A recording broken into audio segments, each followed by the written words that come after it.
शिमला में विद्या समीक्षा केंद्र का सीएम सुक्खू ने किया उद्घाटन। समीक्षा केंद्र खोलने वाला तीसरा राज्य बना हिमाचल। सभी स्कूलों में पहली कक्षा से होगी अंग्रेजी की पढ़ाई। गृह विधानसभा क्षेत्र के खोलनाल पहुंचे पूर्व सीएम जयराम ठाकुर। आपदा प्रभावितों से की मुलाकात। कांग्रेस सरकार पर साधा जमकर निशाना। बीजेपी प्रदेश अध्यक्ष राजीव बिंदल ने कांग्रेस सरकार पर किया हमला। सीएम सुक्खू पर दागे सवाल। कहा, कांग्रेस के बहकावे में नहीं आने वाली जनता। ढालपुर में बीजेपी युवा मोर्चा के प्रदेश अध्यक्ष ने कांग्रेस पर साधा निशाना। कहा, युवा निभाएंगे लोकसभा चुनाव में अहम भूमिका। युवाओं को जागरूक करेगी बीजेपी युवा मोर्चा। राजगढ़ में पत्रकार संगठन के राष्ट्रीय अध्यक्ष ने की पीसी। पहाड़ी क्षेत्र के पत्रकारों की जानी समस्याएं। पत्रकारों को अन्य राज्य की तर्ज पर पेंशन की मांग। नमस्कार, स्वागत है आप सभी का हिमाचल प्रदेश की खबरों में और मैं हूं आपके साथ ज्योति। प्रदेश के मुख्यमंत्री सुखविंदर सिंह सुक्खू ने हिमाचल प्रदेश में विद्या समीक्षा केंद्र का उद्घाटन किया। इसके बाद केंद्र सरकार के समग्र शिक्षा विकास कार्यक्रम के तहत समीक्षा केंद्र खोलने वाला हिमाचल देश का तीसरा राज्य बन गया है। सीएम सुक्खू ने कहा कि प्रदेश में शिक्षा क्षेत्र में भी व्यवस्था परिवर्तन की जरूरत है। वहीं सीएम ने प्रदेश के सभी स्कूलों में अंग्रेजी माध्यम की पढ़ाई शुरू करने और ड्रेस कोड को स्कूल के स्तर पर लागू करने की भी घोषणा की है।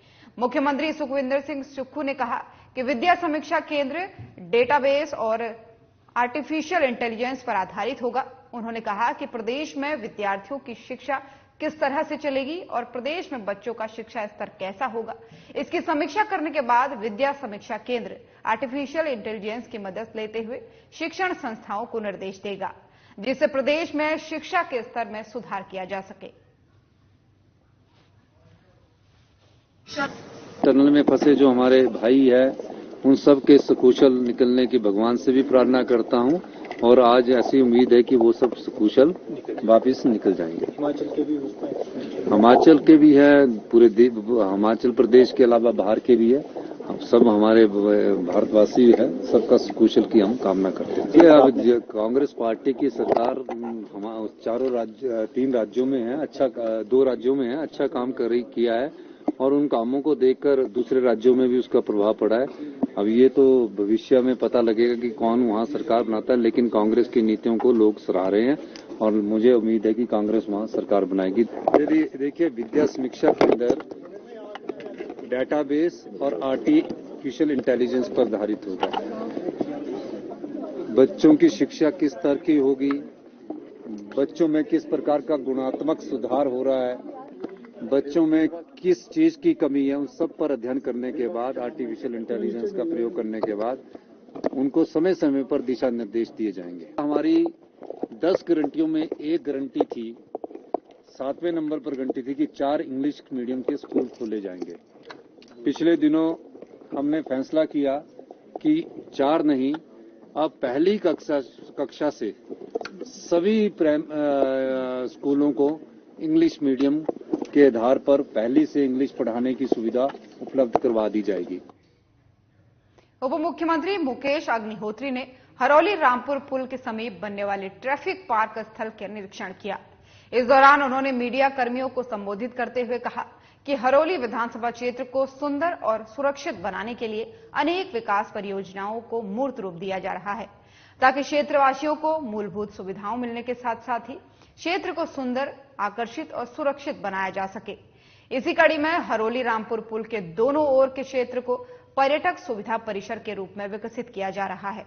उन्होंने बताया कि ग्राम पंचायत रोड़ा में बनाए जा रहे इस ट्रैफिक पार्क पर लगभग 3 करोड़ रुपए खर्च किए जा रहे हैं और इसका निर्माण कार्य लोक निर्माण विभाग के माध्यम से 6 महीनों के भीतर पूरा किया जाएगा।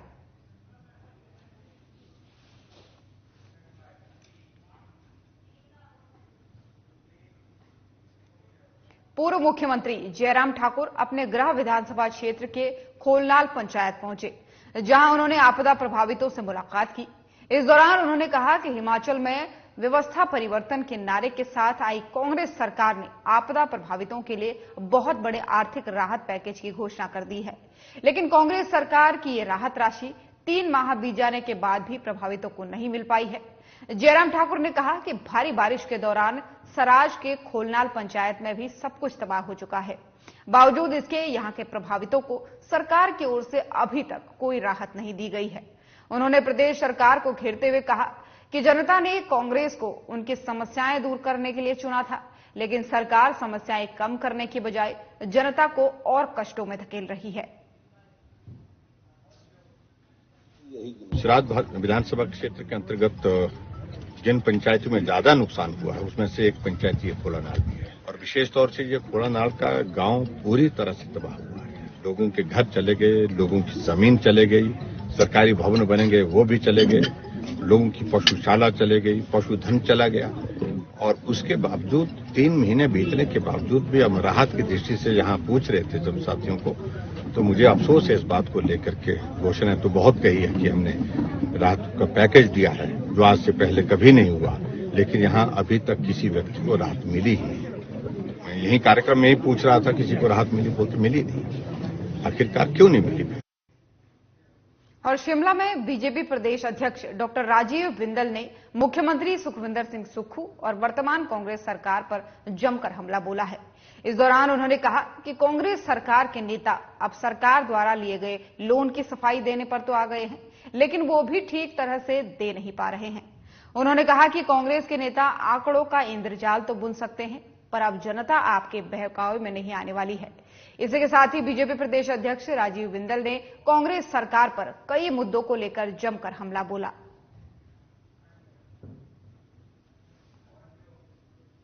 कांग्रेस की हिमाचल प्रदेश की वर्तमान सरकार अब जो लोन पे लोन ले रही है उसकी सफाई देने में आ गई है, और वो सफाई भी साफ गोई से दे नहीं पा रहे। सरकार के विभाग ने आरटीआई के माध्यम से जानकारी दी कि 10,300 करोड़ रुपए का लोन जनवरी 2023 से लेकर के लिया। दिसंबर में कांग्रेस की सरकार सत्ता में आ गई और हमने उसका हिसाब बताया कि 1,000 करोड़ रुपया प्रति मास की एवरेज से वर्तमान सुखविंदर सरकार लोन लेने में जुटी हुई है, और ये लोन लगभग 60,000 करोड़ रुपए 5 साल में जाएगा, बिना किसी काम को किए, बिना किसी दफ्तर को खोले, बिना किसी अस्पताल को खोले और बिना कोई गारंटी पूरी किए ये लोन 60,000 करोड़ को जाएगा। सिरमौर जिला का अंतर्राष्ट्रीय श्री रेणुकाजी मेला कल विधिवत रूप से शुरू हुआ है। ये मेला 22 नवंबर से 27 नवंबर तक आयोजित होगा। इस दौरान मेले में सांस्कृतिक संध्याओं का आयोजन भी हो रहा है। पहली सांस्कृतिक संध्या का शुभारंभ विधानसभा अध्यक्ष कुलदीप सिंह पठानिया ने दीप प्रज्वलित करके किया और लोगों को मेले की शुभकामनाएं दी। इस दौरान रेणु मंच पर स्मारिका का विमोचन हुआ। साथ ही बॉलीवुड कलाकारों, पंजाबी कलाकारों ने रंगारंग कार्यक्रम से समा बांधा। वहीं मंच पर बोलते हुए विधानसभा अध्यक्ष कुलदीप सिंह पठानिया ने कहा कि सिरमौर में रेणुकाजी अंतर्राष्ट्रीय मेला माता रेणुका और भगवान परशुराम के पवित्र मिलन के अवसर पर मनाया जाता है, जो कि हमारी समृद्ध संस्कृति का परिचायक भी है। ये मेला एक पारंपरिक मेला है जहां लोग शीश नवाते पहुंचते हैं। श्री रेणुका जी का ये पावन मेला, जिसको अंतर्राष्ट्रीय स्तर का दर्जा हासिल है, आप सब जानते हैं सिरमौर निवासी मां श्री रेणुका जी और भगवान परशुराम का जो पवित्र मां और पुत्र का जो संबंध है और उनका जो इस मेले में पितात्मक मिलन है, उस दृष्टि से इस मेले का आयोजन होता है।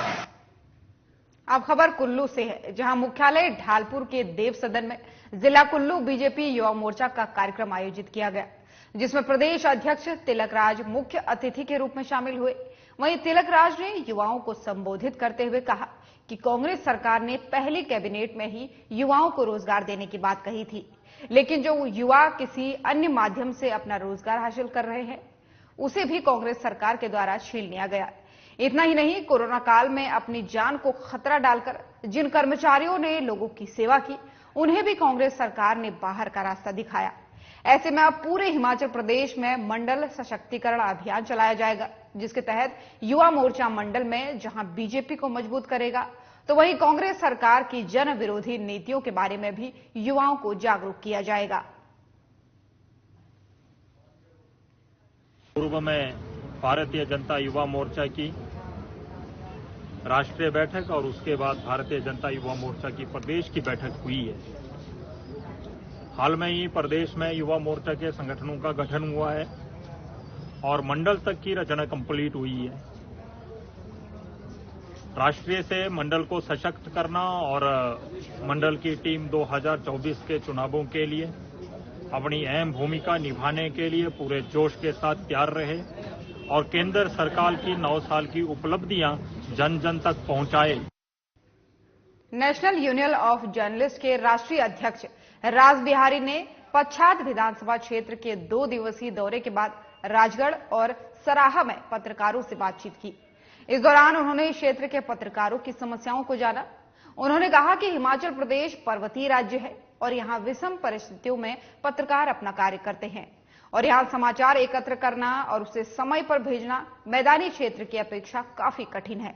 ऐसे में हिमाचल प्रदेश सरकार को प्रदेश के पत्रकारों को हरियाणा और अन्य राज्यों की तर्ज पर पेंशन, स्वास्थ्य बीमा और उपमंडल स्तर के पत्रकारों को बसों में निःशुल्क यात्रा और मान्यता देनी चाहिए।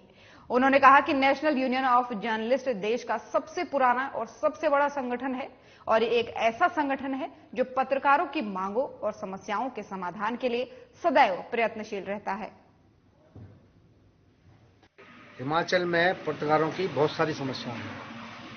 खासतौर पे जो तहसील स्तर पर काम करते हैं उनको एक्रेडिटेशन देने में बड़ी आनाकानी की जाती है, मिलता ही नहीं इनको एक्रेडिटेशन।